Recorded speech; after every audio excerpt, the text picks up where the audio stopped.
cold. It's that time of year, and while many of us take our cold weather gear for granted, donation requests for a local nonprofit are hitting a new record. Plus, this comes at a time they need an extra dose of some help from the community as well. Joining us now is Rebecca Jorgensen-Sundquist, founder of the nonprofit Hats and Mittens. Rebecca, thank you for joining us and braving the cold this morning. It's cold out there. It's cold. It is, and we're, this weekend, especially now that it's really dangerously cold like it was yesterday, becoming more aware. Remind people what Hats and Mittens does, because you really kind of are a feeder to so many other places and where these requests for hats and mittens come from that you serve.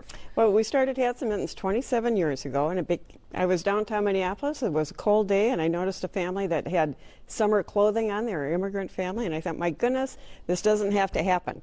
We live in a land of plenty, and we can gather and donate to make sure that everybody's kept warm.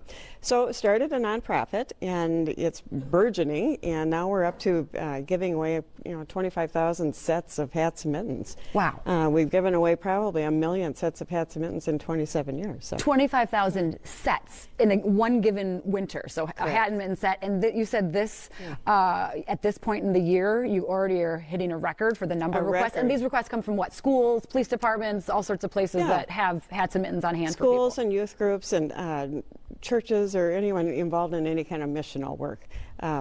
Places that have affordable housing, libraries requested, they've got people coming in. But yes, we are way ahead in terms of requests this year. Typically, by this time of year, we have about 103, 104 organizations that have placed their orders, and we only work with organizations.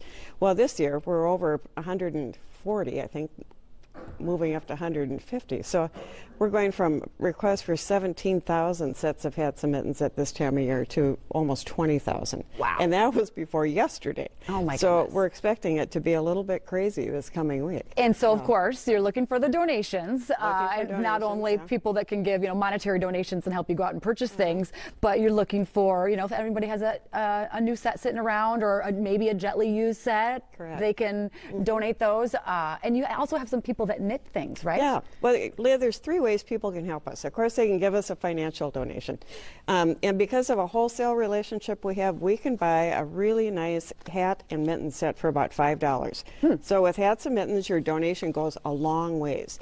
And we have a lot of kids who help us too, because it's a monetary level that everybody can help. But for instance, this is a hat Sandy knit. Sandy's been knitting for us. She sends them from Hawaii. We get a box of 25 hats every couple of weeks. Beautiful. Yes, and my sister-in-law Deb sews these. She's out in Apple Valley, so you can sew and you can knit and you can crochet and you can give money to make it possible for us to purchase warm hats and mittens. School-age kids really need the waterproof mittens, and they're getting a little challenging to find, and the price has gone up a little bit, but that makes a big difference. I'd say the other thing about having a hat and mitten set, Leah, is a hat and mitten set is so much more than just a hat and mitten set. Because if kids and teens have warm hats and mittens, they're more likely to stay healthy through the winter. They're more likely to stay in school through the winter. If they stay in school, they're learning. They're not getting behind on their studies. They're able to go outside and play in the snow with their classmates. It's good mental health. Yeah. So a hat and mitten does make a really big difference. Goes a long way. It goes a long way. And if you're an immigrant family, or if you're just moving to the cold climate and you've got to trick out your kids in boots and jackets and everything else, we can take care of this category, and we've done a good job of it. I mean, the good news about almost 20,000 requests is that the word is out and people know where to find us. But if you go to our website, you can, and you're an organization, you can place an order, and you'll get all the directions there. If you're someone who knits, or you're an office that wants to collect, or a neighbor who wants to collect, you can go to our website and tell us that you're going to be collecting, and you'll get all the details. And then, of course, you can make a donation online. Yeah. The other thing I was thinking, Leah, is that there might be a lot of families with younger children who are looking at the gifts just piling up under the tree, and they're thinking, how do I teach my child to be generous? Or how do I teach them that not everyone has this?